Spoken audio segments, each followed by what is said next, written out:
Desde el centro de conferencias en la manzana del templo en Salt Lake City, esta es la sesión del sábado por la mañana de la Conferencia General Semestral número 188 de la Iglesia de Jesucristo de los Santos de los Últimos Días, con discursantes seleccionados de entre las autoridades y oficiales generales de la Iglesia. La música para esta sesión estará a cargo del Coro del Tabernáculo Mormón. Los miembros y oficiales de la Iglesia se reúnen desde todas las áreas del mundo para recibir consejo e instrucción de sus líderes de la Iglesia. Esta transmisión es un servicio público de Bonneville Distribution. Se prohíbe cualquier reproducción, grabación, transcripción o uso de otra índole de este programa sin el debido consentimiento por escrito. El presidente Henry B. Eyring, segundo consejero de la primera presidencia de la Iglesia, dirigirá esta sesión.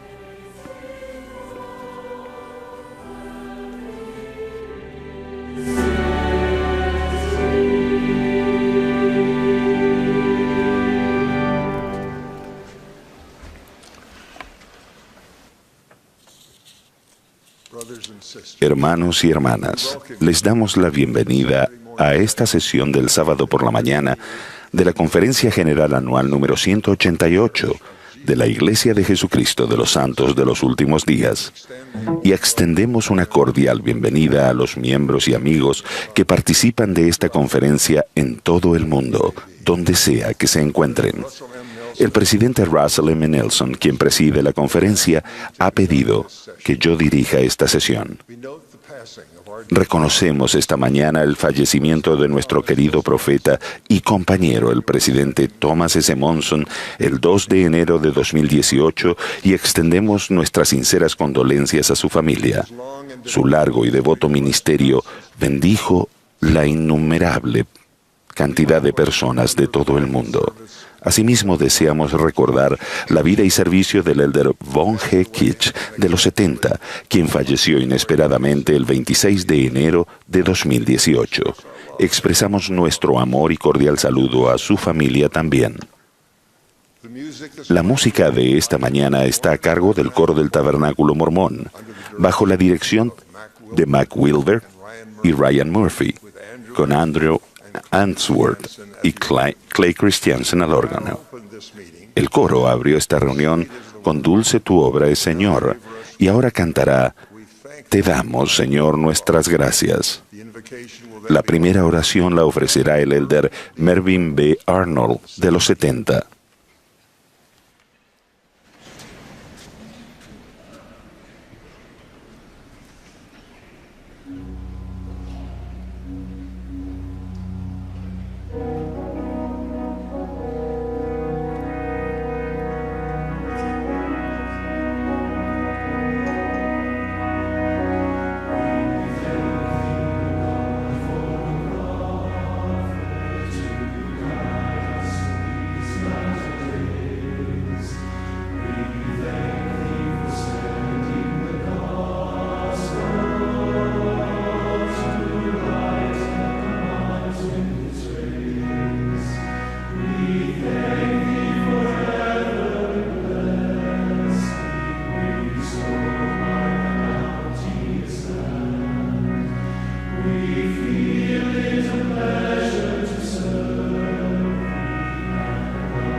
Nuestro querido Padre Celestial,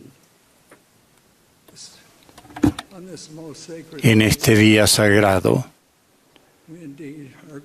nuestros corazones están agradecidos por un profeta de Dios que ha sido sostenido. Pedimos una bendición especial sobre el presidente Russell Nelson, quien dirige esta iglesia. Oramos por su familia. Estamos agradecidos, Padre, por el hecho de que recordamos especialmente al Salvador en esta hermosa época de Pascua. Te pedimos que recordemos especialmente la forma en que Él ministró y que ministrará a otros, especialmente aquellos de manos caídas. Oramos, Padre, por los huérfanos y las viudas. Oramos una bendición especial sobre esta congregación, doquiera se encuentran reunidos, que han venido aquí para recibir de tu amor. Oramos que todos escuchen atentamente al profeta hoy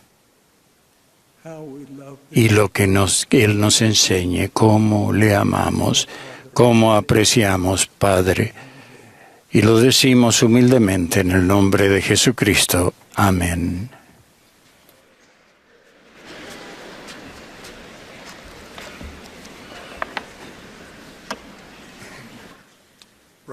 Hermanos y hermanas, el presidente Nelson ha pedido que yo trate los asuntos de la asamblea solemne por la cual nos hemos reunido hoy. Esta es una ocasión de mucha importancia para los miembros de la Iglesia de Jesucristo de los Santos de los Últimos Días de todo el mundo. Desde el 10 de octubre de 1880, cuando John Taylor fue sostenido como sucesor de Brigham Young, como profeta vidente y revelador y presidente de la Iglesia de Jesucristo de los Santos de los Últimos Días, cada una de estas ocasiones ha sido designada como una asamblea solemne del cuerpo de la Iglesia para expresar la voz de la Iglesia. Votaremos por quórumes y grupos. Donde sea que estén, se les invitará a ponerse de pie solo cuando se les solicite y se expresen levantando la mano si eligen sostener a aquellos cuyos nombres se presentarán. Solo deben votar cuando se les pida que se pongan de pie. Las autoridades generales asignadas al tabernáculo y al salón de asambleas en la manzana del templo observarán la votación desde esos lugares. En los centros de estaca, un miembro de la presidencia de estaca observará la votación. Si bien alguien emite un voto contrario, esas personas deben comunicarse con sus respectivos presidentes de estaca. Ahora procederemos. Una vez más, sírvanse ponerse de pie y votar solo cuando se les pida hacerlo. Pedimos a los miembros de la primera presidencia que se pongan de pie. Se propone que la primera presidencia sostenga a Russell Marion Nelson como profeta vidente y revelador y presidente de la Iglesia de Jesucristo de los Santos de los Últimos Días. Aquellos de la primera presidencia a favor, sírvanse manifestarlo.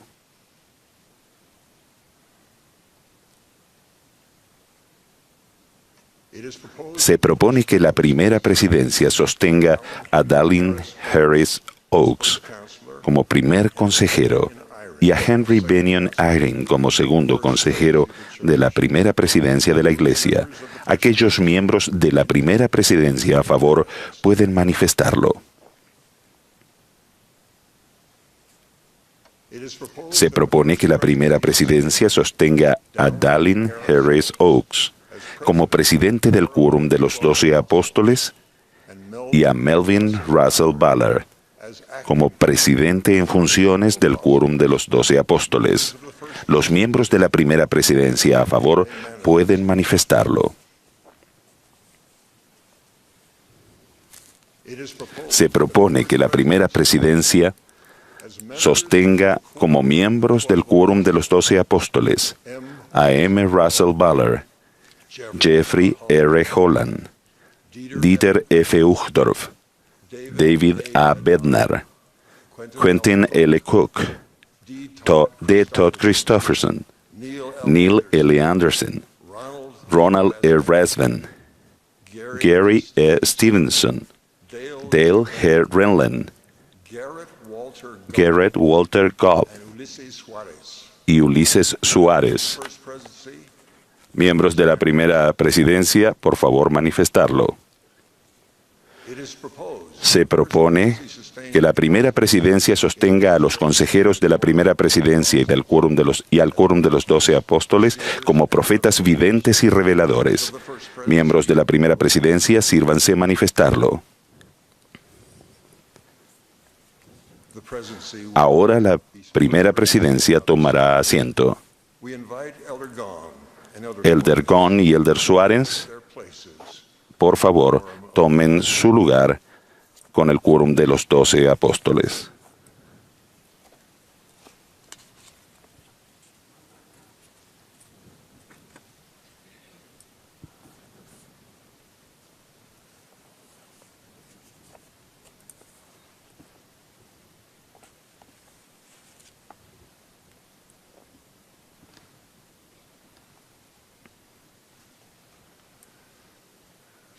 Los miembros del Quórum de los 12 Apóstoles, solamente, incluidos el Elder Gong y el Elder Suárez, sírvanse ponerse de pie. Se propone que el Quórum de los 12 Apóstoles sostenga a Russell Marion Nelson como profeta vidente y revelador y presidente de la Iglesia de Jesucristo de los Santos de los Últimos Días, junto con sus consejeros y miembros del Quórum de los 12 Apóstoles, como han sido presentados y como ha votado la primera presidencia. Miembros del Quórum de los 12, a favor, sírvanse manifestarlo. Pueden tomar asiento. Pedimos a los 70 autoridades generales y miembros del Obispado Presidente ponerse de pie. Se propone que todos los 70 autoridades generales y miembros del Obispado Presidente sostengan a Russell Marion Nelson como profeta vidente y revelador y presidente de la Iglesia de Jesucristo de los Santos de los Últimos Días, junto con sus consejeros y miembros del Quórum de los 12 Apóstoles, como han sido presentados y como ha votado la primera presidencia. Todos los 70 autoridades generales y miembros del Obispado Presidente que estén a favor, sírvanse manifestarlo. Pueden tomar asiento. Pedimos a las siguientes personas ponerse de pie, donde sea que se encuentren en el mundo, todos los 70 de área, patriarcas ordenados, sumos sacerdotes y élderes.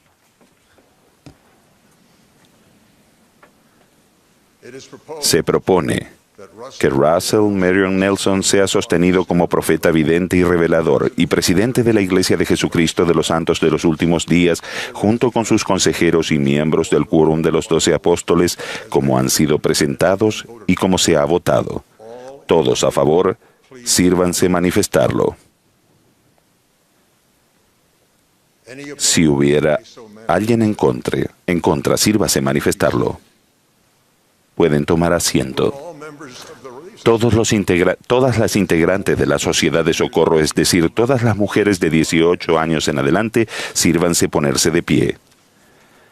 Se propone que Russell Marion Nelson sea sostenido como profeta vidente y revelador y presidente de la Iglesia de Jesucristo de los Santos de los Últimos Días, junto con sus consejeros y miembros del quórum de los 12 apóstoles, como han sido previamente presentados y como se ha votado.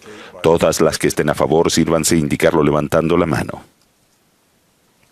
Si hubiera alguna en contra, sírvase indicarlo.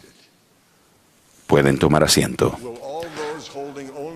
Con todos los adultos que han tenido la oportunidad de sostener a la primera presidencia y quórum de los 12, los jóvenes ahora y mujeres jóvenes podrán hacerlo también.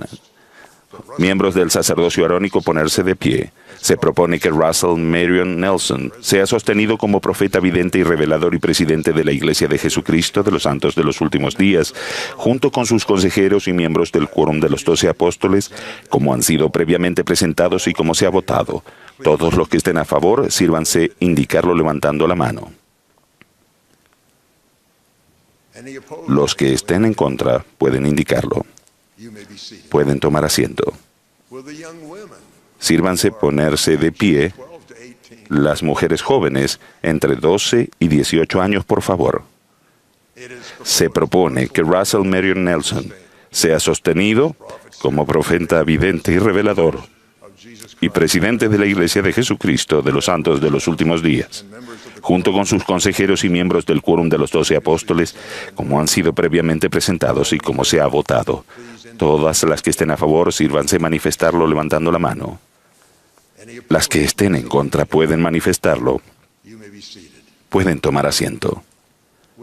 Ahora pedimos a todos los miembros, donde sea que se encuentren, incluyendo los que previamente se pusieron de pie, a que se pongan de pie. Se propone que Russell Marion Nelson sea sostenido como profeta vidente y revelador y presidente de la Iglesia de Jesucristo de los Santos de los Últimos Días, junto con sus consejeros y miembros del quórum de los 12 apóstoles, como han sido presentados y como se ha votado. Todos los que estén a favor, sírvanse indicarlo levantando la mano.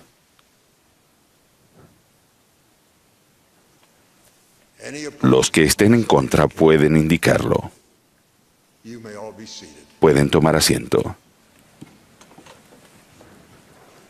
Gracias, hermanos y hermanas, por su amor y apoyo. Tocaremos los asuntos de la conferencia relacionados al relevo y sostenimiento de otros oficiales de la Iglesia durante la sesión del sábado por la tarde. Ahora el coro cantará cuando oímos al profeta.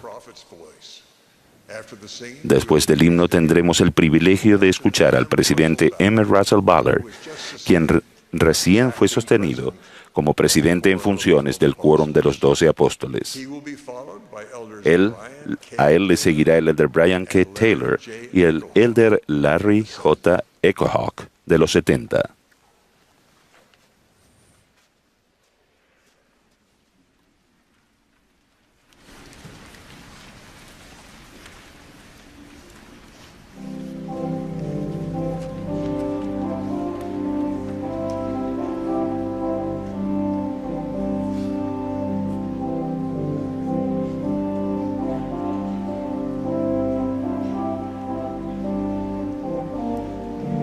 Listen to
My brothers and sisters, we have just participated. Hermanos y hermanas, hemos participado en una asamblea solemne, una antigua práctica que se remonta a la historia del antiguo Israel, cuando se congregaba para sentir la presencia del Señor y celebrar sus bendiciones.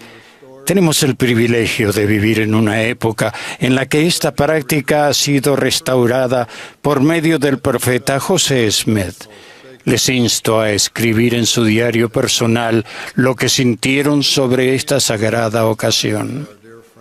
Recientemente despedimos a nuestro querido amigo y profeta, el presidente Thomas S. Monson. A pesar de que todos lo extrañamos, estamos profundamente agradecidos porque el Señor ha llamado a un nuevo profeta, el presidente Russell M. Nelson, para que presida su iglesia. Ahora hemos comenzado un nuevo capítulo en la historia de nuestra iglesia. Este es un don precioso de Dios. Cuando sostuvimos al presidente Nelson con la mano en alto, fuimos testigos ante Dios y reconocimos que Él es el legítimo sucesor del presidente Monson. Al alzar la mano, prometimos escuchar su voz según Él reciba la guía del Señor. El Señor ha dicho: daréis oído, refiriéndose al presidente de la iglesia, a todas sus palabras y mandamientos que os dará según los reciba. Porque recibiréis su palabra con toda fe y paciencia, como si viniera de mi propia boca. Conozco a nuestro nuevo profeta y presidente desde hace más de 60 años. Soy testigo de que la mano del Señor lo ha estado preparando para llegar a ser nuestro apóstol presidente y profeta a fin de administrar todas las llaves del santo sacerdocio en la tierra.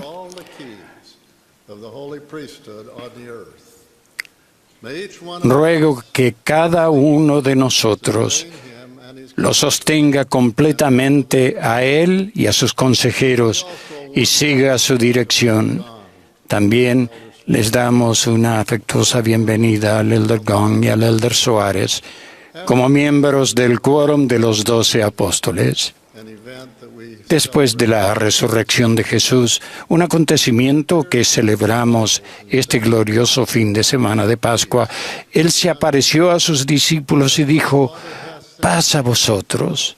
Como me envió el Padre, así también yo os envío. Noten una acción de dos partes. Dios envía a su Hijo. El Hijo envía a sus siervos, hombres y mujeres, para llevar a cabo su obra. No nos debe sorprender al saber que aquellos que son llamados a hacer la obra del Señor no son humanamente perfectos. Las Escrituras describen incidentes sobre hombres y mujeres que fueron llamados por Dios para realizar una gran obra, buenos hijos e hijas de nuestro Padre Celestial, llamados a servir en sus asignaciones en la Iglesia, que se esforzaron por dar lo mejor de sí, aún no perfectos. Lo mismo sucede con nosotros. Dada la realidad de nuestras debilidades y limitaciones humanas, ¿cómo seguimos adelante en nuestra tarea de apoyarnos y sostenernos el uno al otro? Comienza con la fe, una fe verdadera y sincera en el Señor Jesucristo. La fe en el Salvador es el primer principio de la doctrina y el Evangelio de Cristo. Hace varios años, mientras visitaba la Tierra Santa, pasamos cerca de una planta de mostaza. El director del centro de Brigham Young en Jerusalén me preguntó si había visto un grano de mostaza. Le respondí que no, así que nos detuvimos. Me mostró los granos de la planta. Eran sorprendentemente pequeños. Recordé las enseñanzas de Jesús. Porque de cierto os digo que si tuvieseis fe como un grano de mostaza, diréis a este monte: pásate de aquí allá, y se pasará, y nada os será imposible. Si tenemos una fe tan pequeña como un grano de mostaza, el Señor puede ayudarnos a mover las montañas del desaliento y la duda en las tareas que nos aguardan a medida que servimos con los hijos de Dios, entre ellos los miembros de nuestra familia, los miembros de la Iglesia y aquellos que aún no son miembros de ella. Hermanos y hermanas, la vida puede estar llena de fe, gozo, felicidad, esperanza y amor cuando ejercemos la mínima cantidad de fe verdadera en Cristo, aún un grano de mostaza de fe. El elder George A. Smith recordó un consejo que le dio el profeta José Smith. Me dijo que no debía desalentarme, fueran cuales fueran las dificultades, que si estaba hundido en el pozo más profundo de Nueva Escocia, con todas las montañas rocosas apiladas encima, no debía desalentarme, sino sobrellevarlo, ejercer la fe y mantener el valor, y al final saldría a la cima. Debemos recordar la declaración de Pablo: todo lo puedo en Cristo que me fortalece. Y saber que este es otro don precioso de Dios. Además de los dones que he mencionado, existen muchos más. Ahora hablaré solo de algunos: el don del día de reposo, la Santa Cena, el servicio a los demás y el don inigualable de nuestro Salvador que Dios nos dio. El poder del día de reposo es experimentar en la iglesia y en el hogar la delicia, el gozo y el calor de sentir el Espíritu del Señor sin ningún tipo de distracción. Muchos se permiten casi vivir en línea con sus dispositivos inteligentes. Las pantallas iluminan su rostro día y noche y los auriculares bloquean la voz suave y apacible del Espíritu. Si no apartamos tiempo para desconectarnos, podríamos perder oportunidades de escuchar la voz de aquel que dijo: quedaos tranquilos y sabed que yo soy Dios. Ahora bien, no hay nada malo en aprovechar los avances de las tecnologías inspiradas por el Señor, pero debemos ser prudentes al utilizarlas. Recuerden el don del día de reposo. La bendición de recibir la Santa Cena nunca debe volverse rutinaria o simplemente algo que hacemos en la reunión sacramental. Tan solo son 70 minutos en toda una semana en la que podemos hacer una pausa y hallar más paz, gozo y felicidad en nuestra vida. Participar de la Santa Cena y renovar nuestros convenios es una señal que le damos al Señor de que siempre nos acordaremos de Él. Su expiación es un don misericordioso de Dios. El privilegio de prestar servicio a los hijos del Padre Celestial es una oportunidad de seguir el ejemplo de su Hijo amado, sirviéndonos unos a otros. Algunas oportunidades de servicio son formales en nuestra familia, llamamientos de la Iglesia y participación en organizaciones de servicio comunitario. Los miembros de la Iglesia no deberían dudar, si es su deseo, en postularse como candidatos a cargos públicos en cualquier nivel del gobierno, donde sea que vivan. Nuestras voces son esenciales e importantes en nuestras escuelas, ciudades y países. Donde existe la democracia, tenemos el deber de votar por hombres y mujeres honorables, dispuestos a servir, nos pueden ayudar y pueden alcanzar a otros a llegar a la eternidad. Recuerden que Jesús les enseñó al intérprete de la ley que debemos al intérprete de la ley que debemos amar a Dios y a nuestro prójimo como nosotros mismos, utilizando el buen samaritano como ejemplo. El servicio nos da la oportunidad de comprender la vida y el ministerio de Cristo. Él vino para servir, como enseñan las Escrituras, así como el Hijo del Hombre no vino para ser servido, sino para servir y para dar su vida en rescate a muchos. Posiblemente Pedro ha ofrecido la mejor descripción del ministerio terrenal del Salvador en 3 palabras cuando se refirió a Jesús, quien anduvo haciendo bienes. El Señor Jesucristo es el don más preciado de todos los dones de Dios. Jesús dijo: yo soy el camino y la verdad y la vida. Nadie viene al Padre sino por mí. Nefi captó la importancia de nuestro Salvador cuando declaró: hablamos de Cristo, nos regocijamos en Cristo, predicamos de Cristo, profetizamos de Cristo y escribimos según nuestras profecías para que nuestros hijos sepan a qué fuente han de acudir para la remisión de sus pecados. Debemos hacer que Cristo sea el centro de nuestra vida en todo momento y en todo lugar. Debemos recordar que es su nombre el que aparece en nuestros lugares de adoración. Somos bautizados en su nombre y somos confirmados, ordenados, investidos y sellados en matrimonio en su nombre. Tomamos la Santa Cena y prometemos tomar su nombre sobre nosotros y llegar a ser verdaderos cristianos. Por último, en la oración sacramental se nos pide recordarle siempre. Al prepararnos para mañana, domingo de Pascua de Resurrección, recordemos que Cristo es supremo. Él es el juez justo, nuestro fiel intercesor, bendito Redentor, buen pastor, Mesías prometido, amigo verdadero y mucho, mucho más. Ciertamente, Él es un don muy preciado del Padre para nosotros. En nuestro discipulado tenemos muchas exigencias, preocupaciones y asignaciones.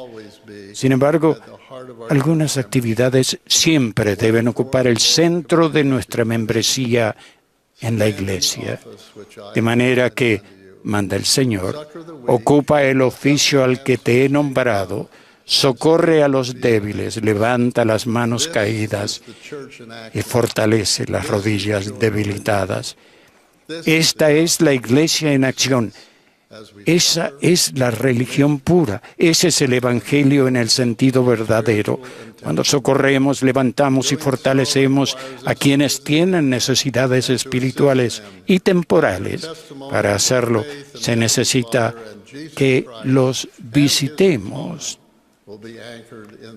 y ayudemos a fin que su testimonio de fe en el Padre Celestial y Jesucristo y su expiación se arraigue en sus corazones. Incluso nuestra membresía en su Iglesia restaurada. Ruego que el Señor nos ayude y bendiga para que atesoremos nuestra membresía en su Iglesia restaurada. Ruego que estemos llenos de amor por todos los hijos del Padre Celestial y que podamos ver sus necesidades estando dispuestos a responder sus preguntas del Evangelio. Testifico que Jesucristo es nuestro Salvador. Lo que se nos enseña en esta conferencia general lo recibimos por la inspiración de apóstoles y profetas, de autoridades generales y hermanas, líderes que son oficiales generales de la Iglesia. Que el gozo y la paz del Señor permanezcan con cada uno. Lo ruego en el nombre de Jesucristo. Amén.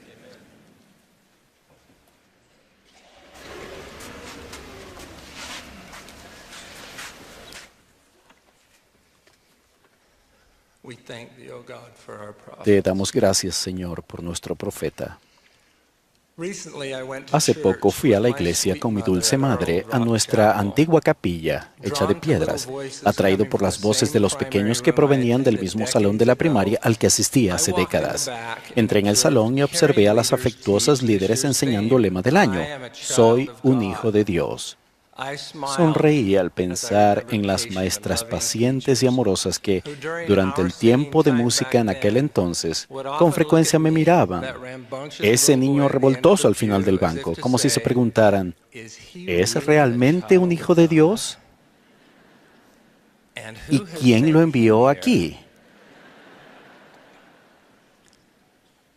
Invito a cada uno de nosotros a que abramos el corazón al Espíritu Santo, que da testimonio a nuestro espíritu de que somos hijos de Dios. Las palabras del presidente Boyka Packer son claras. Ustedes son hijos de Dios. Él es el Padre de su espíritu. Espiritualmente son de noble cuna, la estirpe del Rey de los cielos. Grábense esta verdad en la memoria y aférrense a ella. No importa cuántas generaciones tengan, cuál sea su raza o el pueblo que representen, el linaje de su espíritu se puede escribir en una sola línea. Son hijos de Dios. Cuando vean a su padre, dijo Brigham Young, verán a un ser que han conocido desde hace mucho tiempo. Él los recibirá entre sus brazos y ustedes estarán listos para recibir su abrazo y besarlo. Moisés supo de su legado divino cuando habló cara a cara con el Señor. Después de esa experiencia, Satanás vino para tentarlo, con la intención sutil, pero vil, de distorsionar la identidad de Moisés, diciendo, Moisés, hijo de hombre, adórame. Y Moisés miró a Satanás y le dijo, ¿quién eres tú? Porque he aquí, yo soy un hijo de Dios.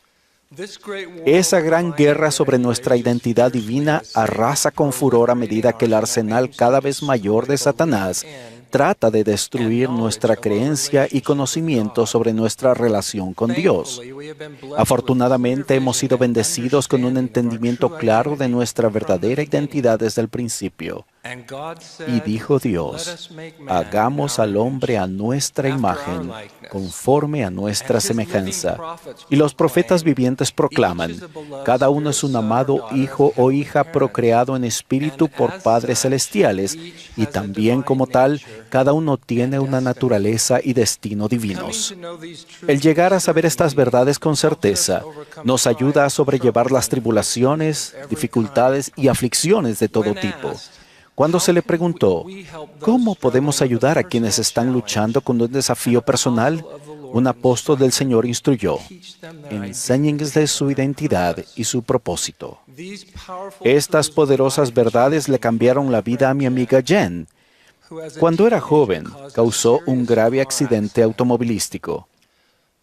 Aunque su trauma físico era grave, sintió un dolor desgarrador porque la conductora del otro auto había fallecido. Alguien perdió a su madre y fue mi culpa, dijo Jen, que solo unos días antes se había puesto de pie y recitado, somos hijas de un Padre Celestial que nos ama. Ahora se preguntaba, ¿cómo puede amarme a mí? El sufrimiento físico pasó, dijo, pero pensé que nunca sanaría de las heridas emocionales y espirituales.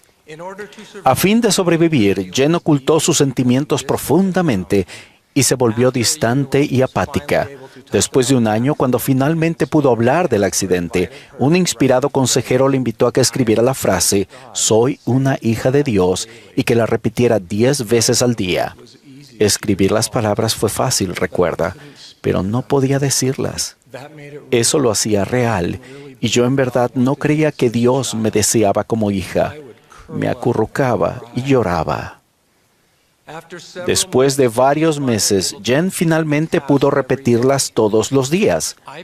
Derramé mi alma entera, dijo, suplicando a Dios. Entonces comencé a creer las palabras. Esa convicción que el Salvador comenzara a curar su corazón herido, el Libro de Mormón le proporcionó el consuelo y valor provenientes de su expiación. Él sintió mi dolor y mi pesar, mi culpa, concluyó Jen. Sentí el amor puro de Dios y nunca había sentido algo tan poderoso. Saber que soy una hija de Dios es el conocimiento más trascendental que poseo. Hermanos y hermanas, ¿cómo puede cada uno de nosotros sentir el poder de comprender nuestra identidad divina? Comienza al procurar conocer a Dios, nuestro Padre. El presidente Russell M. Nelson testificó: algo portentoso sucede cuando un hijo de Dios procura saber más acerca de Él y de su amado Hijo.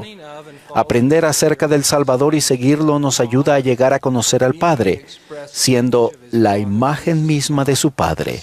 Jesús enseñó: no puede el Hijo hacer nada por sí mismo, sino lo que ve hacer al Padre. Toda palabra y hecho de Cristo revelan la verdadera naturaleza de Dios y de nuestra relación con Él. El elder Jeffrey R. Holland enseñó: con sangre que le brotara de cada poro y un clamor angustioso en sus labios, Cristo buscó al que siempre había buscado, su Padre. Abba, exclamó, Papá.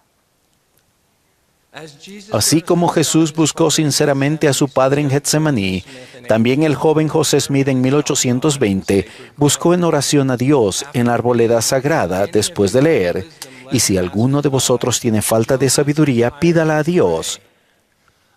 José se retiró a orar. Me arrodillé y empecé a elevar a Dios el deseo de mi corazón. Vi una columna de luz, más brillante que el sol, directamente arriba de mi cabeza. Vi en el aire arriba de mí a dos personajes cuyo fulgor y gloria no admiten descripción. Uno de ellos me habló llamándome por mi nombre y dijo, señalando al otro: José, este es mi hijo amado, escúchalo. Si seguimos los ejemplos del Salvador y del profeta José, al buscar sinceramente a Dios, llegaremos a comprender de una manera muy real, al igual que Jen, que nuestro Padre nos conoce y que somos sus hijos.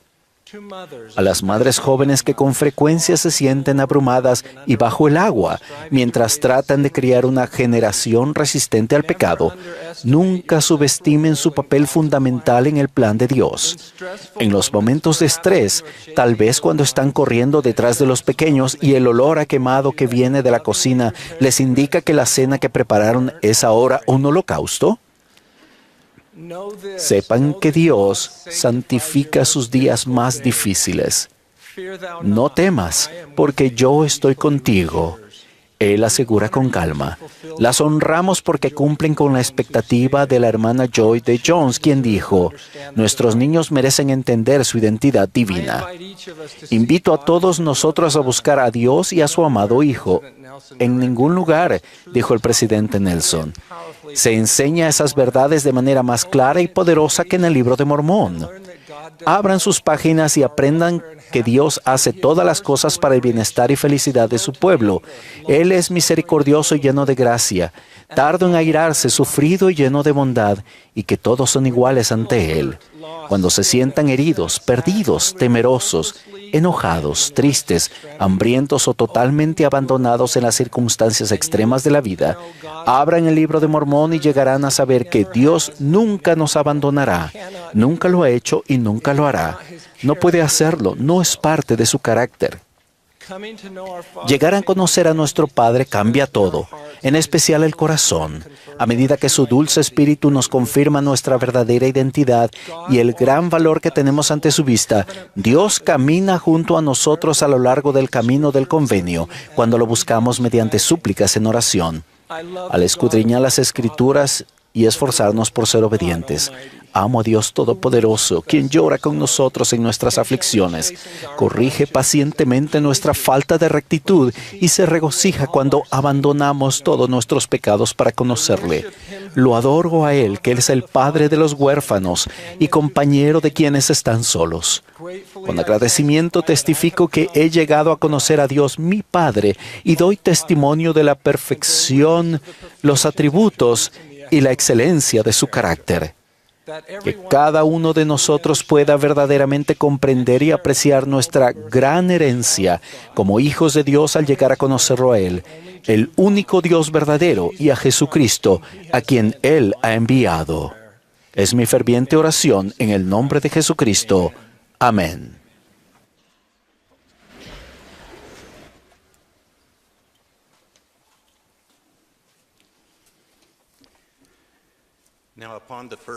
Y el primer día de la semana, muy de mañana, ellas fueron al sepulcro, llevando las especias aromáticas que habían preparado y algunas otras mujeres con ellas. Y hallaron removida la piedra del sepulcro. Y al entrar, no hallaron el cuerpo del Señor Jesús. Y aconteció que, estando ellas perplejas por esto, y aquí se pusieron de pie junto a ellas dos varones con vestiduras resplandecientes. Y como ellas tuvieron temor e inclinaron el rostro a tierra, les dijeron: ¿Por qué buscáis entre los muertos al que vive? No está aquí, sino que ha resucitado. Mañana, domingo de Pascua de Resurrección, recordaremos de una manera especial lo que Jesucristo ha hecho por nosotros. Porque de tal manera amó Dios al mundo, que ha dado a su Hijo unigénito, para que todo aquel que en Él cree no se pierda, mas tenga vida eterna. Finalmente, seremos resucitados igual que Él, para vivir por siempre. Por medio del milagro de la sagrada expiación de Jesucristo, también podemos recibir el don del perdón de nuestros pecados y faltas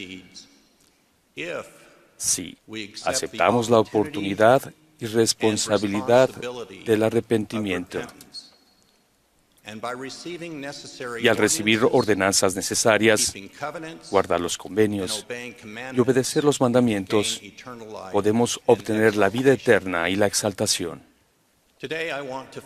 Hoy me gustaría concentrarme en el perdón, un don esencial y valioso que nos ofrece nuestro Salvador y Redentor Jesucristo.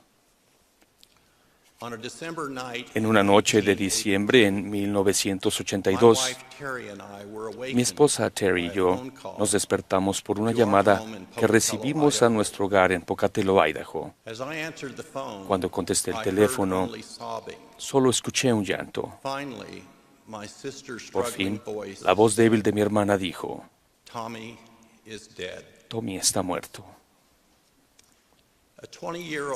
Un conductor ebrio de 20 años de edad, manejando a más de 135 kilómetros por hora, negligentemente no se detuvo en una luz roja en un barrio residencial en Denver, Colorado.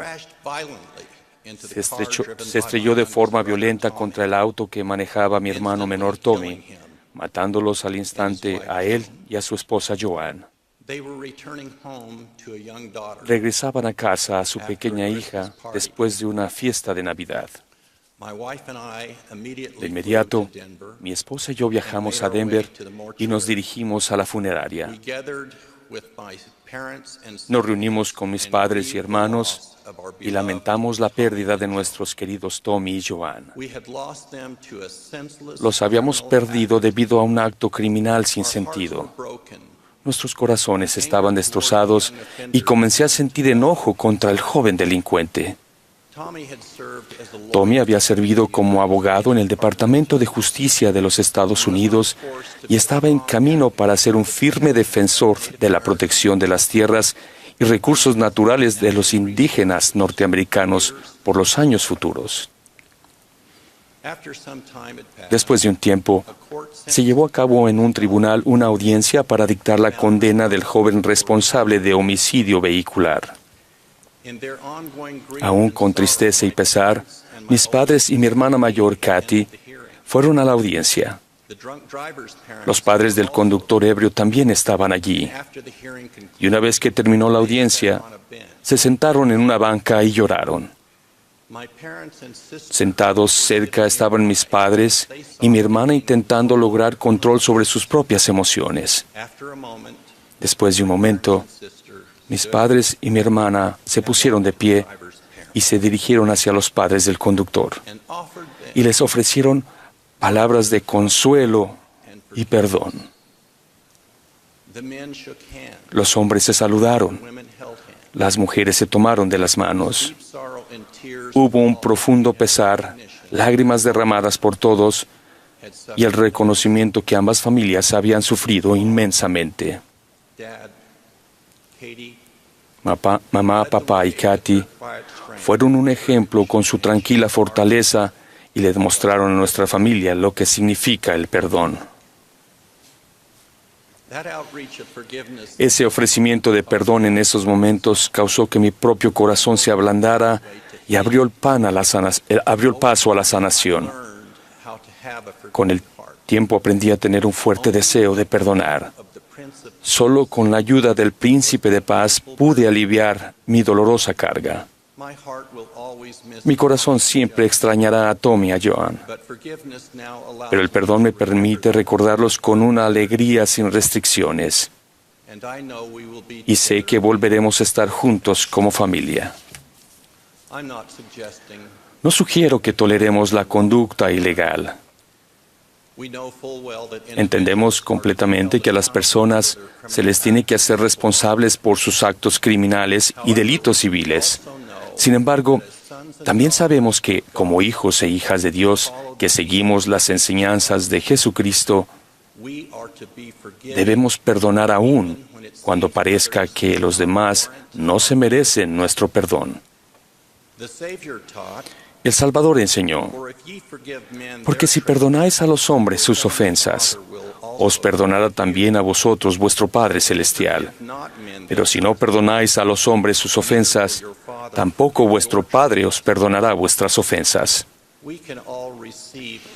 Todos podemos recibir paz inimaginable y asociarnos con nuestro Salvador al aprender a perdonar libremente a las personas que nos han ofendido. Esta asociación invita al poder del Salvador en nuestras vidas, de una manera certera e inolvidable.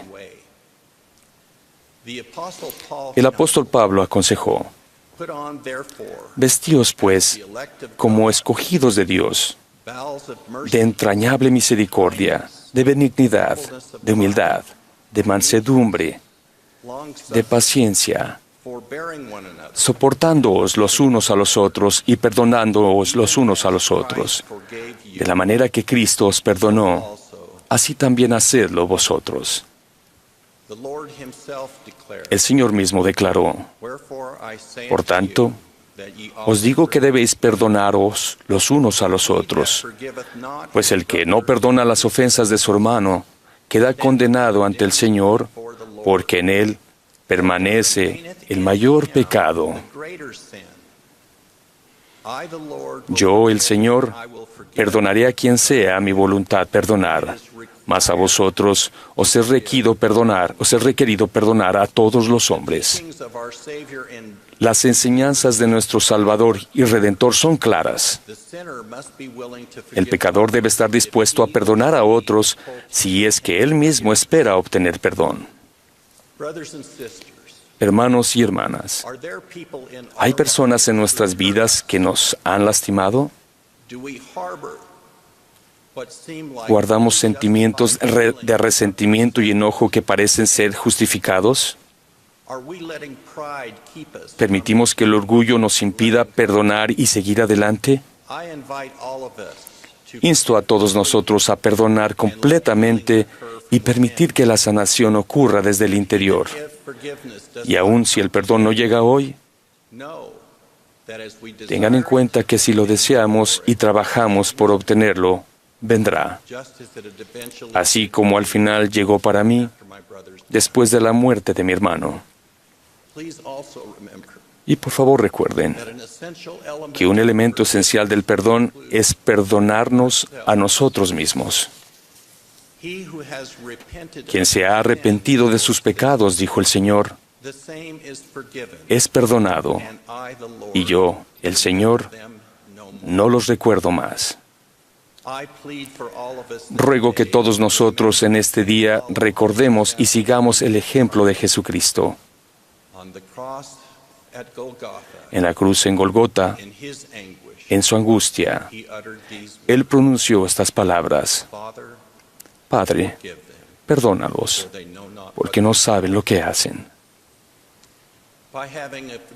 Cuando estamos dispuestos a perdonar y lo hacemos, como hicieron mis padres y mi hermana mayor, podemos recibir la promesa del Salvador.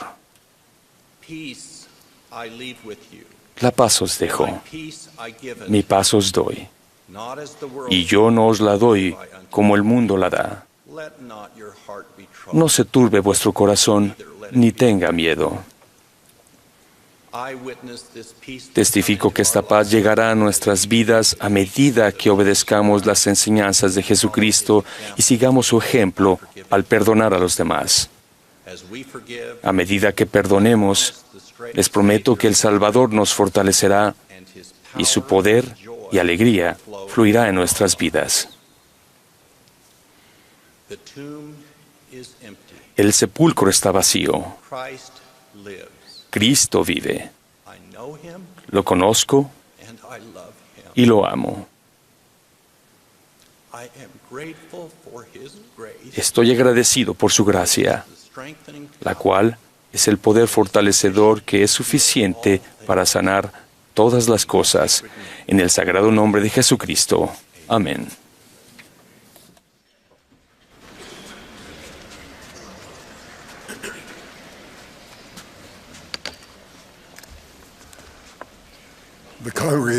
Ahora la congregación se unirá al coro para cantar Santos Avanzada.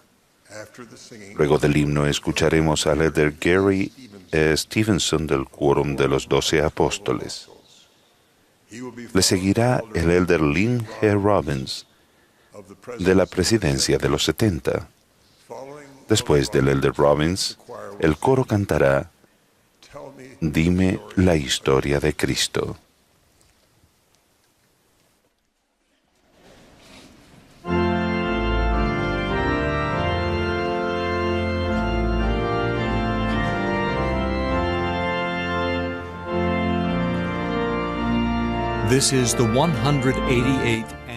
Esta es la conferencia semestral anual número 188 de la Iglesia de Jesucristo de los Santos de los Últimos Días.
Ruego porque el Espíritu Santo esté con cada uno de nosotros en esta ocasión celestial. Lo que hemos visto colectivamente hemos visto al 17º profeta que ha sido sostenido el día de hoy. Mientras procuraba recibir la guía para reconocer el tema que el Señor quería que yo abordara hoy, recordé una conversación con un miembro de la nueva presidencia. En este diálogo dijo lo siguiente: albergo la profunda esperanza de que los miembros de la Iglesia comprendan la magnitud de lo sucedido al haber llamado a un nuevo profeta, el presidente Russell M. Nelson, y la importancia y santidad de la asamblea solemne que se llevará a cabo en la conferencia general. Agregó: han pasado 10 años y muchos, en especial los jóvenes de la Iglesia, no lo recuerdan ni lo han experimentado antes. Esto me llevó a reflexionar en las experiencias que he tenido. El primer profeta que recuerdo es el presidente David O. McKay. Yo tenía 14 años cuando él falleció. Recuerdo el sentimiento de pérdida que acompañó a su muerte y las lágrimas en los ojos de mi madre. Recuerdo las palabras cuando dijo: por favor, bendice al presidente McKay. Salían tan naturalmente de mis labios en mis oraciones que si yo no estaba atento, lo seguía haciendo aún después de su muerte. Me preguntaba si mi mente y corazón podrían albergar el mismo sentimiento y la misma convicción por los profetas que vendrían después de él. Pero casi como los padres que aman a cada uno de sus hijos, yo llegué a sentir amor, conexión y testimonio por el presidente Joseph Fielding Smith, quien sucedió al presidente McKay, y por cada profeta que vino después: Harold B. Lee, Spencer W. Kimball, Ezra Taft Benson, Howard W. Hunter, Gordon B. Hinckley, Thomas S. Monson, y actualmente por el presidente Russell M. Nelson. He sostenido a cada profeta con todo mi ser, con la mano y el corazón en alto. Cada vez que fallece uno de nuestros profetas, es natural experimentar tristeza y una sensación de pérdida, mas la tristeza es mitigada por el gozo y la esperanza que recibimos al experimentar una de las bendiciones de la restauración, el llamamiento y sostenimiento de un nuevo profeta viviente sobre la tierra. Hablaré acerca de este proceso divino que se ha seguido en los últimos 90 días. Lo dividiré en 4 segmentos. Primero, la muerte de nuestro profeta y la disolución de la primera presidencia. Segundo, el periodo de tiempo de espera para la reorganización de la primera presidencia. Tercero, el llamamiento del nuevo profeta. Y cuarto, el sostenimiento de un nuevo profeta y de la primera presidencia en asamblea solemne. El 2 de enero de 2018, nuestro querido profeta Thomas S. Monson pasó al otro lado del velo. Él tendrá un lugar en nuestros corazones para siempre. El presidente Eyring expresó unas palabras al fallecer el presidente Monson que describen nuestros sentimientos. El sello distinto de su vida, al igual que el del Salvador, será su interés individual en tender una mano a los pobres, enfermos y a todas las personas del mundo. El presidente Kimball explicó: así como una estrella desaparece en el horizonte, otra aparece en escena y la muerte engendra la vida.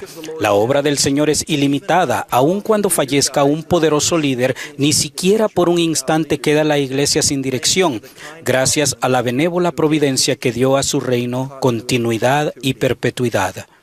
Tal como ya ha sucedido antes en esta dispensación, un pueblo cierra una tumba reverentemente, se seca las lágrimas y vuelve la cara hacia el futuro. Al periodo de tiempo entre la muerte del profeta y la reorganización de la primera presidencia se le llama interregno apostólico. Durante ese tiempo, el quórum de los 12, bajo la dirección del presidente del quórum, poseen colectivamente las llaves para administrar el liderazgo de la Iglesia. El presidente Joseph F. Smith enseñó: siempre hay alguien a la cabeza de la Iglesia, y si la presidencia de la Iglesia deja de existir por muerte u otra causa, entonces siguen los 12 apóstoles como cabeza de la Iglesia, hasta que nuevamente se organice una presidencia. El interregno apostólico más reciente comenzó con el fallecimiento del presidente Monson el 2 de enero, cuando falleció, y terminó el 14 de enero. Ese día de reposo por la mañana, el quórum de los 12 se reunió en la sala superior del templo de Salt Lake en espíritu de ayuno y oración, bajo la dirección del presidente Russell M. Nelson, el apóstol de mayor antigüedad y presidente del quórum de los 12. En esa sagrada y memorable reunión, siguiendo un precedente bien establecido en unidad y con unanimidad, estas autoridades generales se sentaron por antigüedad en 13 asientos en semicírculo y levantaron la mano para sostener, en primer lugar, la organización de la primera presidencia, y después para sostener al presidente Russell Marion Nelson como el presidente de la Iglesia de Jesucristo de los Santos de los Últimos Días.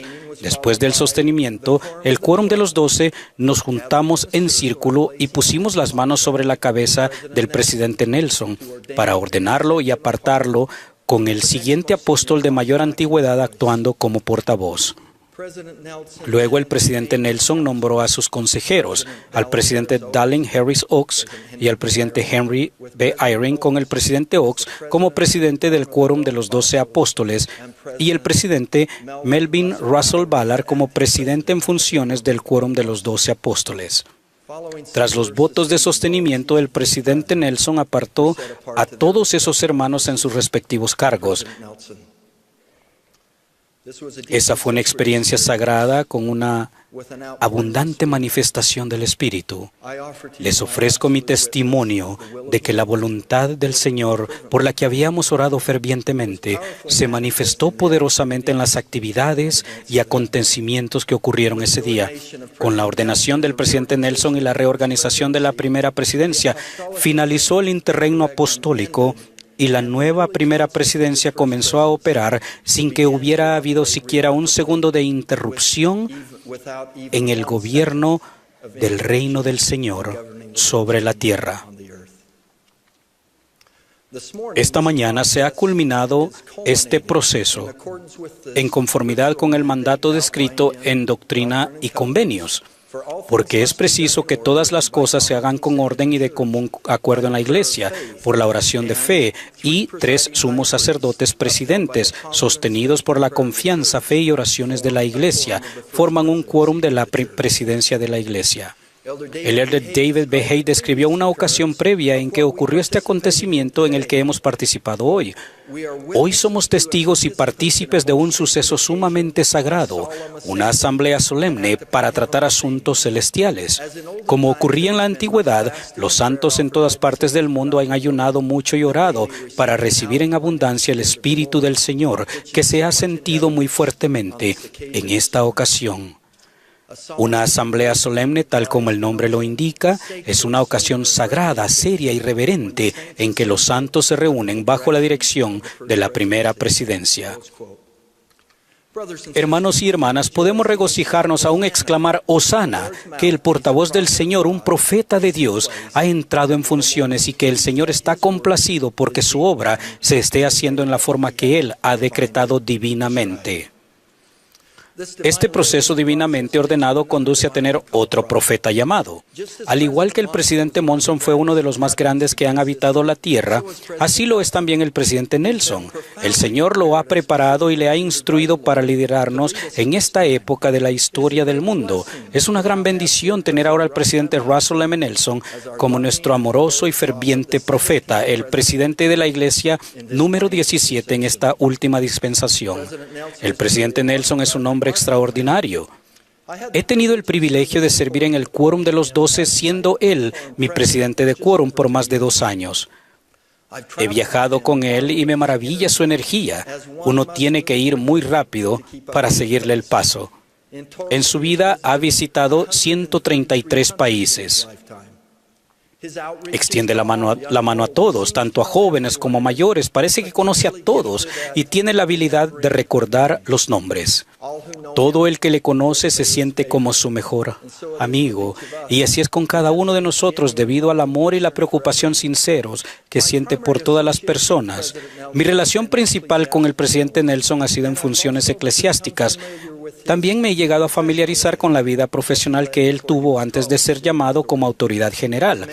El presidente Nelson fue un reconocido cirujano del corazón desde los primeros años de su carrera. Fue un desarrollador pionero de la máquina cardiopulmonar. Él formó parte del equipo de investigación que apoyó la primera operación a corazón abierto en 1951, valiéndose de un bypass cardiopulmonar. El presidente Nelson realizó una operación de corazón al presidente Kimball poco antes de que él llegara a ser el profeta. Resulta interesante ver que aunque el llamado del presidente Nelson al Quórum de los 12 hace 34 años dio fin a su carrera médica de fortalecer y reparar corazones, eso dio comienzo a su ministerio como apóstol, dedicado a fortalecer y reparar corazones de incontables, decenas de miles de personas de todo el mundo, que se vieron elevadas y sanadas mediante sus palabras de sabiduría y actos de servicio y amor. Cuando me imagino un corazón cristiano en acción día tras día, veo al presidente Nelson. No he conocido a nadie que ejemplifique esa característica a un mayor nivel que él. Ha sido instructivo para mí poder observar las manifestaciones del corazón de primera mano cristiano que él tiene. Unas semanas después de mi llamamiento a los 12, en octubre de 2015, tuve la oportunidad de poder contemplar lo que fue la vida profesional del presidente Nelson. Antes de ser llamado a los 12, se me invitó a asistir a un evento en el que se le otorgó el premio de cirugía cardiotorácica. Al ingresar en el recinto, quedé atónito al ver la gran cantidad de profesionales presentes para honrar y reconocer la labor que el presidente Nelson había realizado como médico y cirujano muchos años antes. Esa noche, muchos profesionales intervinieron y expresaron su respeto y admiración por la destacada contribución que el presidente Nelson había ofrecido a su especialidad médica. Aunque cada orador esa noche describió los diversos logros de él, me impactó aún más una conversación que entablé con un hombre que estaba sentado junto a mí. Él no sabía quién era yo, pero había conocido al presidente Nelson como el Dr. Nelson, cuando era director del programa de residencia de cirugía torácica de la Facultad de Medicina en 1955.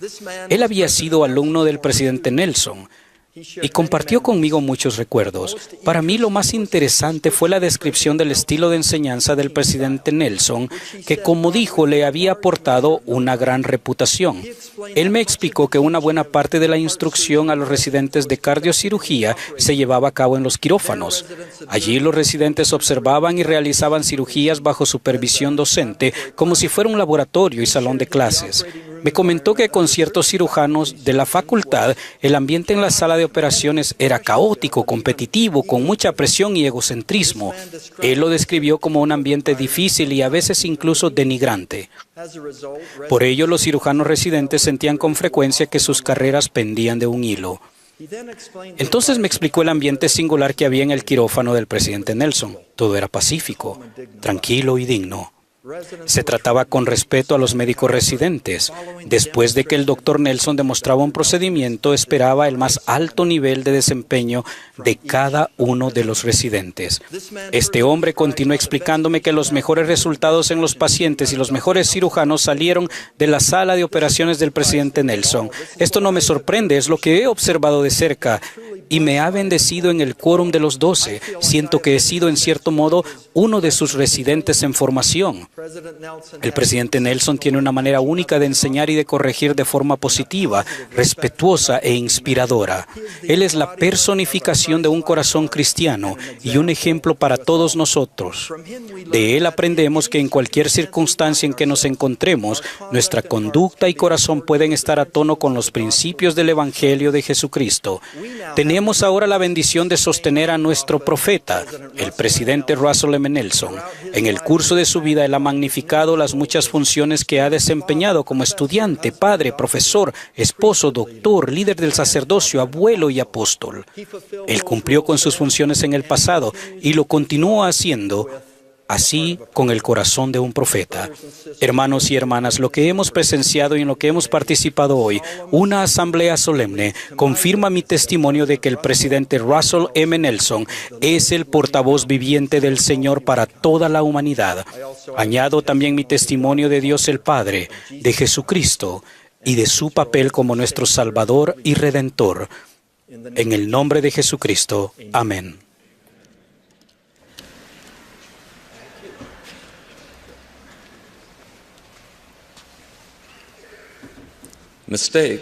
Los errores forman parte de la vida.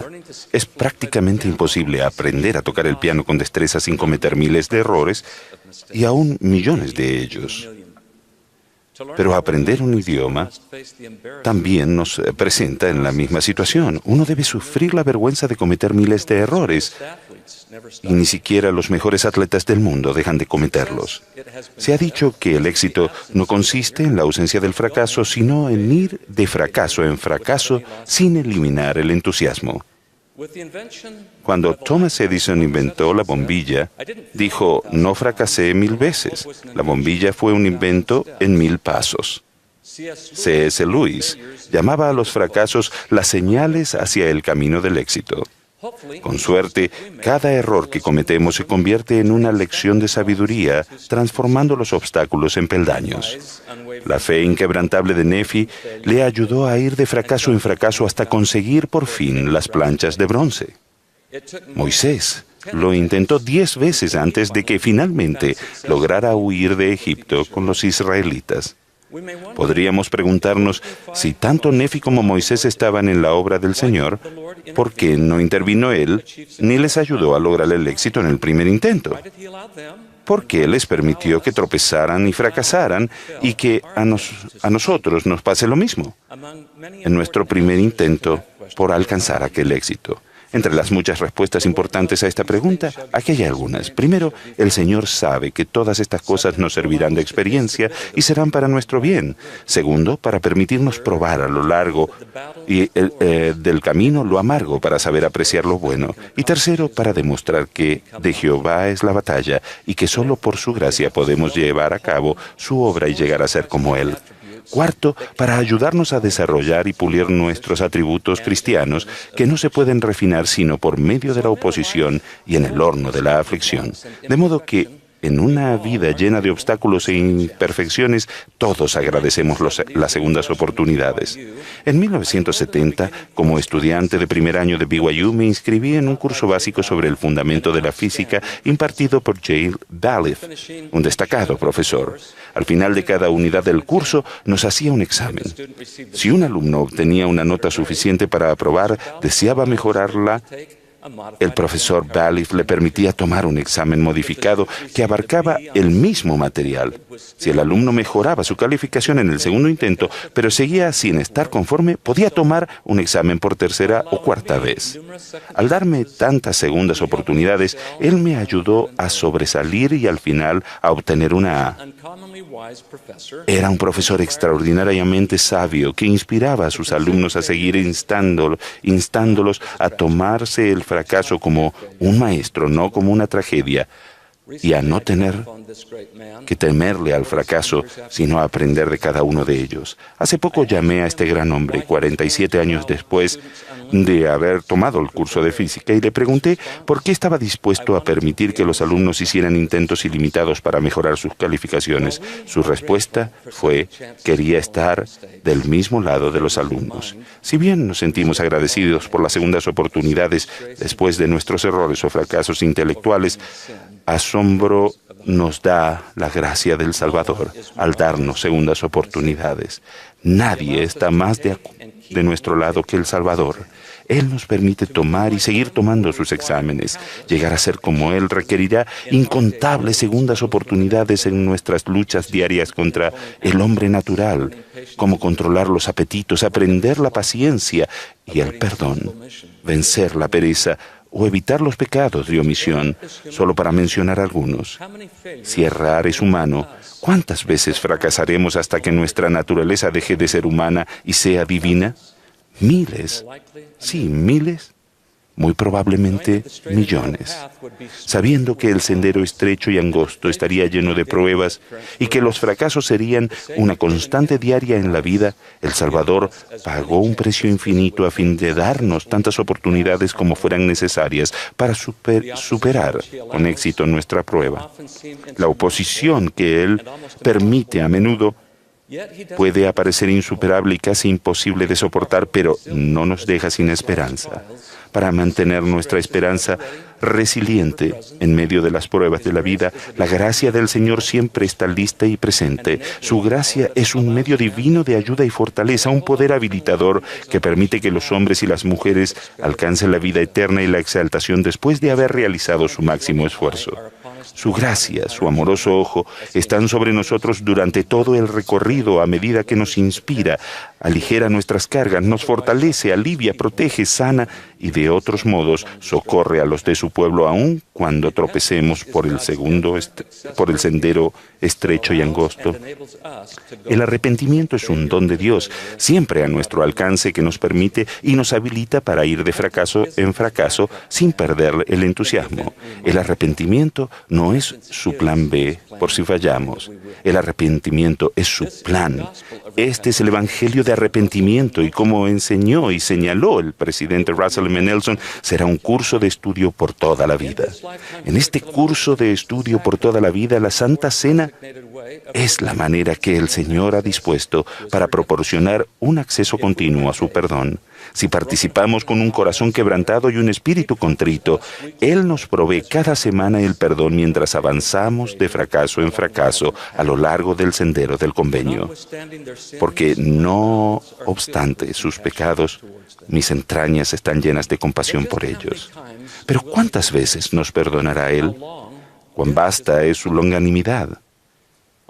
En una ocasión, Pedro preguntó al Salvador: Señor, ¿cuántas veces perdonaré a mi hermano que peque contra mí? ¿Hasta 7? Al parecer, Pedro pensaba que 7 era un número lo suficientemente alto para hacer hincapié en la insensatez de perdonar tantas veces y que la benevolencia debía tener sus límites. En respuesta, el Salvador básicamente le dijo a Pedro que no contase siquiera, que no pusiera límites al perdón.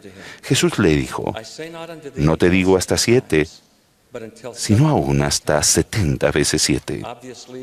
Obviamente el Salvador no estaba fijando un tope de 490 veces.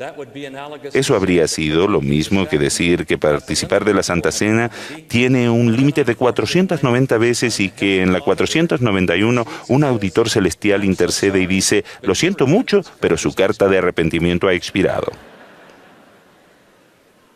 De ahora en adelante, usted está solo. El Señor usó el cálculo de 70 veces 7 como metáfora de su expiación infinita, su amor inagotable y su gracia sin límites. Sí, y cuantas veces mi pueblo se arrepienta, le perdonaré sus transgresiones contra mí. Eso no significa que la Santa Cena se convierta en una licencia para pecar. Esa es una de las razones por las que el Señor incluyó esta frase en el libro de Moroni. Mas cuantas veces se arrepientan y pidan perdón con verdadera intención, se les perdonaba. La verdadera intención implica verdadero esfuerzo y un cambio real. Cambio es la palabra principal que la guía para el estudio de las Escrituras utiliza para definir arrepentimiento. Un cambio que se efectúa en el corazón y en el modo de pensar, lo cual significa adoptar una nueva actitud en cuanto a Dios, en cuanto a uno mismo y en cuanto a la vida en general. Esa clase de cambio conduce al progreso espiritual. Así pues, nuestro éxito no consiste en ir de fracaso en fracaso, sino en progresar de fracaso en fracaso sin perder nunca el entusiasmo. En cuanto al cambio, consideren este sencillo pensamiento: las cosas que no cambian permanecen igual. Esta verdad evidente no pretende ofender su inteligencia, pero es la profunda sabiduría del presidente Boyka Packer que luego añadió: y cuando hemos acabado de cambiar, estamos acabados. Debido a que no queremos estar acabados hasta que lleguemos a nuestro Salvador, debemos seguir levantándonos cada vez que nos caigamos, con el deseo de seguir creciendo y progresando a pesar de nuestras debilidades. En nuestra debilidad Él nos asegura: te basta mi gracia, porque mi poder se perfecciona en la debilidad. Solo mediante la fotografía secuencial o las gráficas de crecimiento podemos percatarnos de nuestro crecimiento físico. Nuestro crecimiento espiritual suele ser igualmente imperceptible si no es a través de las lentes retrospectivas del tiempo. Sería prudente hacer a menudo una retrospección a través de esas lentes para reconocer nuestro progreso e inspirarnos a seguir adelante con firmeza en Cristo, teniendo un fulgor perfecto de esperanza. Estoy eternamente agradecido por la amorosa bondad, la paciencia y la longanimidad de Padres Celestiales y del Salvador que nos dan innumerables segundas oportunidades en este nuestro viaje de regreso a su presencia. En el nombre de Jesucristo. Amén.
Agradecemos al coro del Tabernáculo Mormón por la hermosa música que nos ha proporcionado esta mañana.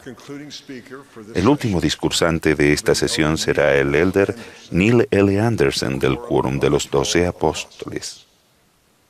Luego de sus palabras, el coro concluirá esta sesión cantando «Vive mi Señor».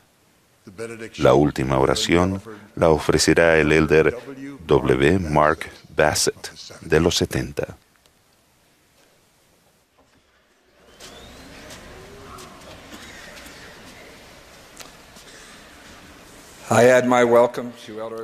Agrego mi bienvenida al elder Garrett Gong y al elder Ulises Soares, a la incomparable fraternidad del Quórum de los 12. Al sostener al presidente Russell M. Nelson como el profeta del Señor y como presidente de la Iglesia de Jesucristo de los Santos de los Últimos Días, formamos parte de una asamblea solemne divinamente decretada. Solemne porque los acontecimientos de esta última hora estaban previstos en los cielos desde antes que el mundo fuese. El Señor Jesucristo, quien dirige su obra, ha presentado hoy por medio del presidente Eyring a su profeta, su líder ungido ante nosotros, su pueblo del convenio, permitiéndonos manifestar públicamente nuestra disposición de sostenerle y seguir su consejo.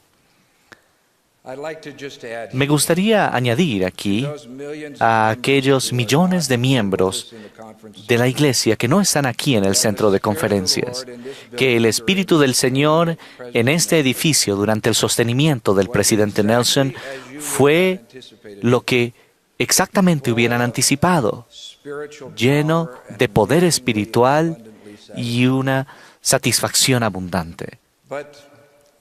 Pero la asamblea dirigida por los cielos no se encuentra solamente en este centro de conferencias, sino por todo el mundo, en capillas de Asia, África y Norteamérica, en hogares de Centroamérica, Sudamérica y Europa, en patios cubiertos del Pacífico y en las islas del mar. Esta asamblea se encuentra en cualquier parte del mundo en que estén ustedes, incluso si su conexión no es más que una transmisión de audio por medio de su teléfono inteligente. Nuestras manos alzadas no fueron contadas por nuestros obispos, pero ciertamente fueron notadas en los cielos, pues nuestro convenio es con Dios y nuestro acto está registrado en el libro de la vida. La selección de un profeta la lleva a cabo el Señor mismo. No existen campañas, ni debates, ni postureo para hacerse con un cargo, ni disensión, desconfianza, confusión o conmoción. Yo también confirmo que el poder de los cielos estuvo con nosotros en la sala superior del templo cuando en oración rodeamos en círculo al presidente Nelson y sentimos la innegable aprobación del Señor sobre nosotros. La elección del presidente Nelson para servir como el profeta de Dios se llevó a cabo hace mucho tiempo. Las palabras del Señor a Jeremías también se aplican al presidente Nelson. Antes que te formase en el vientre te conocí, y antes que nacieses te santifiqué, te di por profeta a las naciones. Hace solamente 3 años, el elder Nelson, con 90 años, era cuarto en antigüedad y 2 de los 3 apóstoles que le precedían eran más jóvenes que él. El Señor, quien controla la vida y la muerte, selecciona a su profeta. El presidente Nelson, a sus 93 años, se encuentra con una salud impresionante. Esperamos que permanezca con nosotros durante 10 o 20 años más. Pero por el momento lo que estamos intentando es convencerle de que se abstenga de ir a las pistas de esquí. Si bien sostenemos al profeta como el ungido del Señor, quede claro que adoramos únicamente a Dios, nuestro Padre Celestial, y a su Divino Hijo. Es por medio de los méritos y misericordia y gracia de nuestro Salvador Jesucristo que podremos volver a su presencia algún día. No obstante, Jesús enseñó una importante verdad en cuanto a los siervos que nos envía. El que os recibe a vosotros, dijo él, a mí me recibe, y el que a mí me recibe, recibe al que me envió.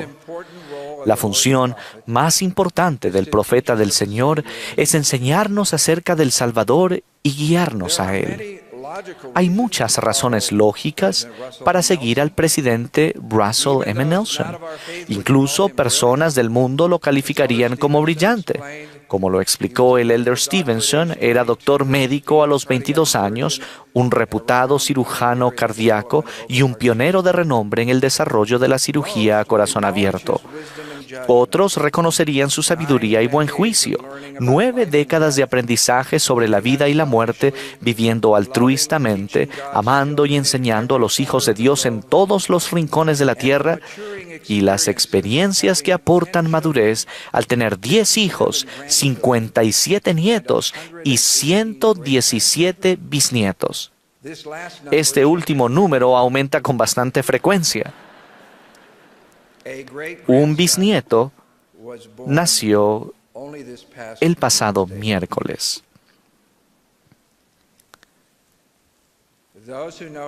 Los que le conocen bien dirían que el presidente Nelson ha afrontado las dificultades de la vida con fe y valentía.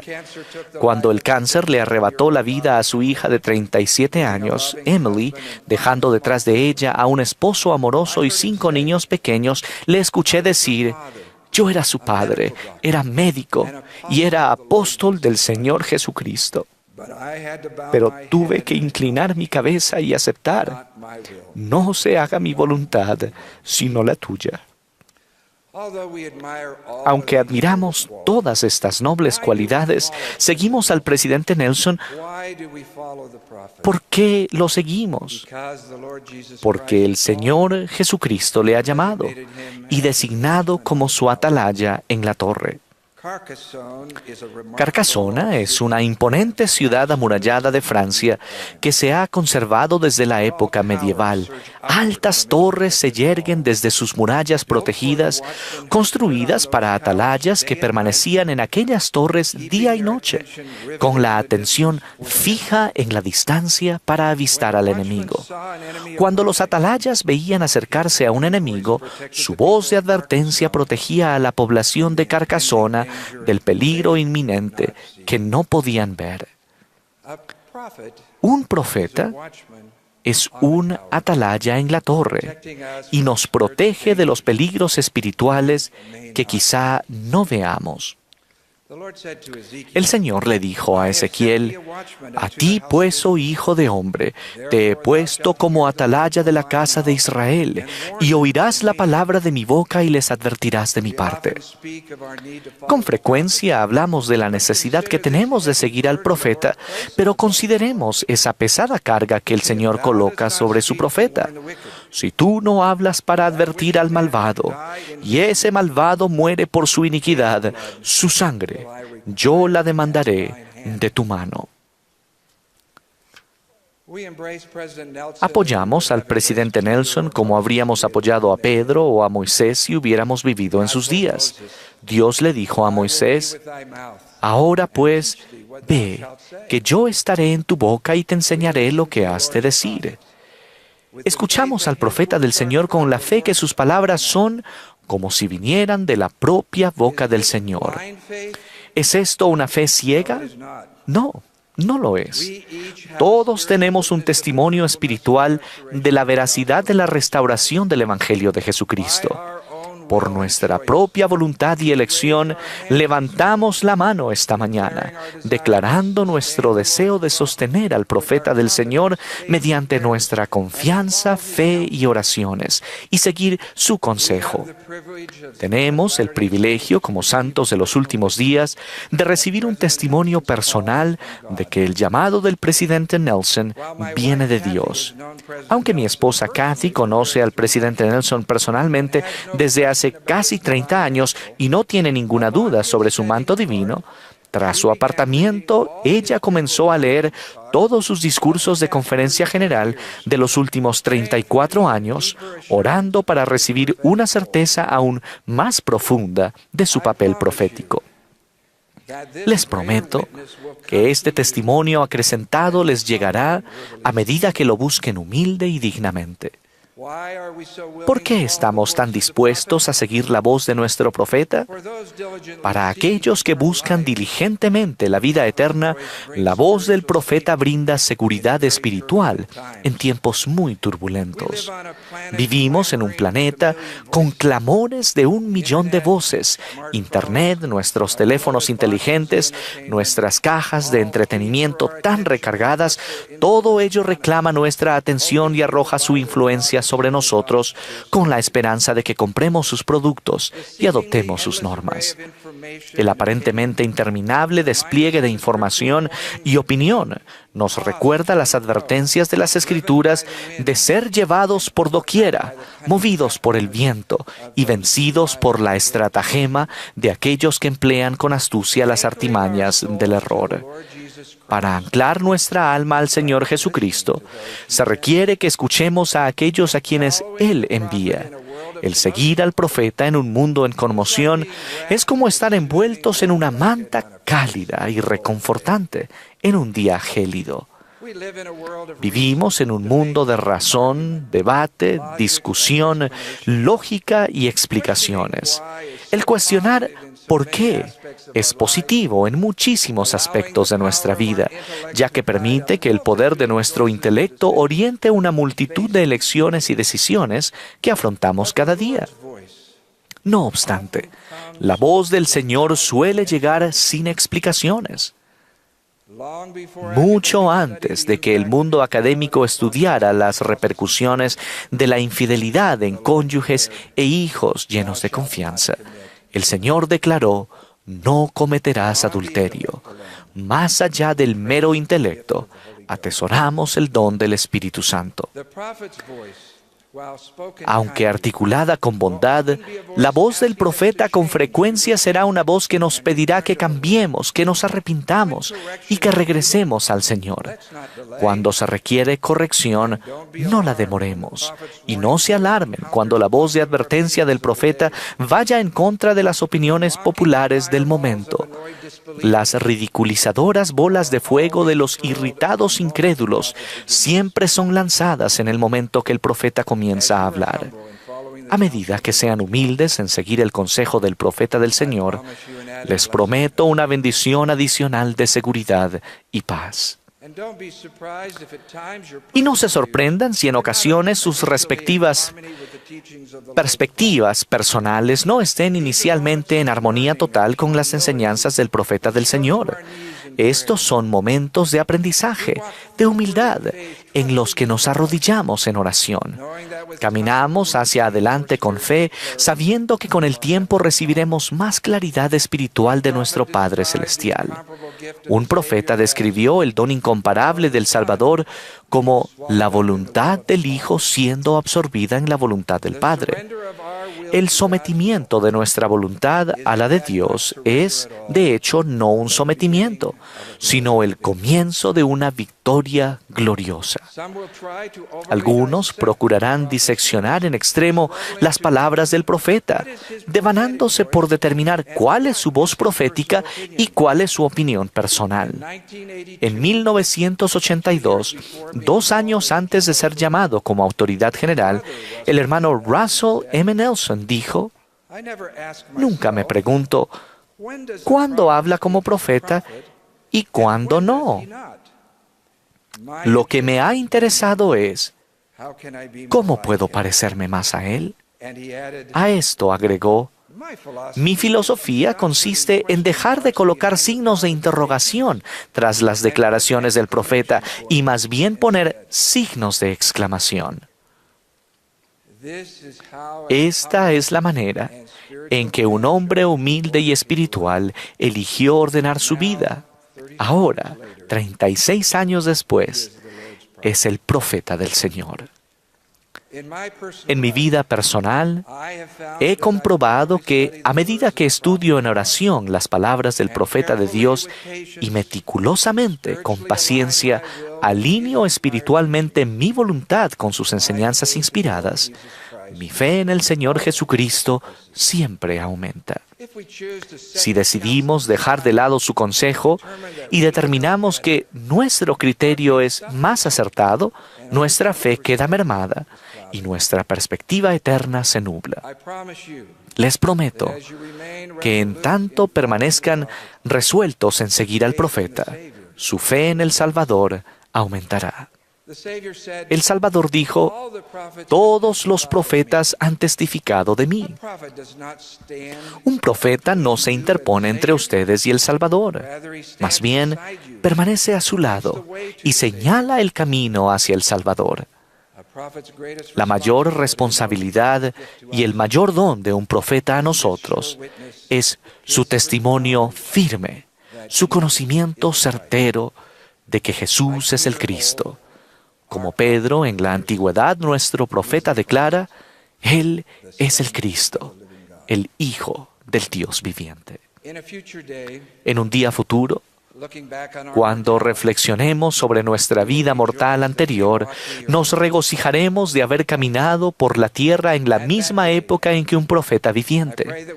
En aquel día ruego que podamos decir: le escuchamos, le creímos, estudiamos sus palabras con paciencia y fe, oramos por él, le defendimos, fuimos lo suficientemente humildes para seguirle. Le amamos.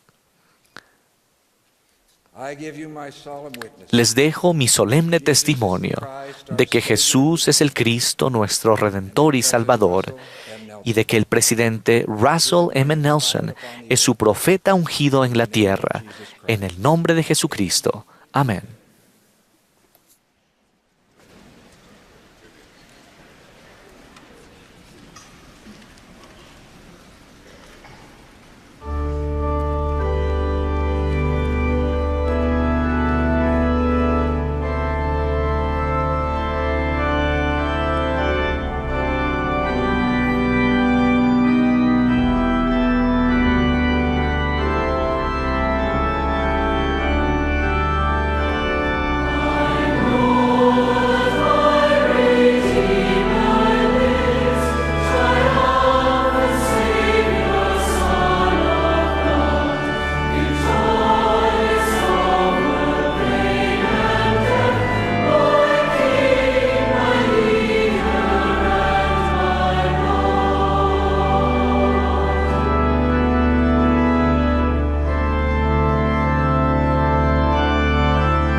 Nuestro Padre Celestial,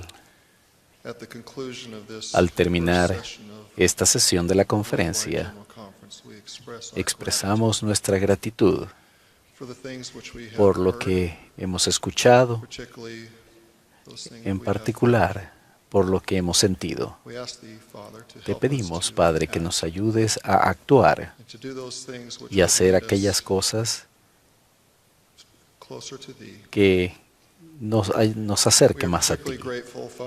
También te damos gracias por esta asamblea solemne, por el privilegio y la bendición de levantar nuestras manos y unir nuestros corazones para sostener a nuestro amado profeta, el presidente Russell M. Nelson, sus consejeros y el coro de los 12, quórum de los 12. También te damos gracias, Padre, por los sentimientos que hemos tenido cuando levantamos la mano y reconocer en nuestros corazones a Él. Te pedimos, Padre, que nos bendigas para que nuestros corazones se sientan unidos y que podamos ser uno en seguir a nuestros líderes, para que podamos estar junto a ellos y podamos cumplir y ser hijos e hijas del convenio. Te amamos, expresamos gratitud por esta sagrada ocasión, en particular por tu Hijo, por su vida, su sacrificio y el conocimiento de su resurrección. Y decimos estas cosas en el nombre de Jesucristo. Amén.